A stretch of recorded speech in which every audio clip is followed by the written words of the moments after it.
Circular railway کا کوئی اتا پتہ نہیں، کراچی کے پانی کا فیز 1 فیز 2 اس کا کوئی اتا پتہ نہیں ہے، کراچی پر کوئی توجہ نہیں ہے، چھوٹی گھریلو صنعتوں پر کوئی توجہ نہیں، روزگار فراہم کرنے، پیداواری عمل کو تیز کرنے کوئی درآمدات ہو رہی ہیں، برآمدات کم ہیں، تجارتی خسارہ وہی ہے۔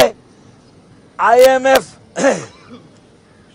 وہ لوگ اب کہہ رہے ہیں کہ نہ تیرا پاکستان ہے نہ میرا پاکستان ہے، اور یہ صرف اور صرف IMF کا پاکستان ہے، یہ لوگ کہہ رہے ہیں۔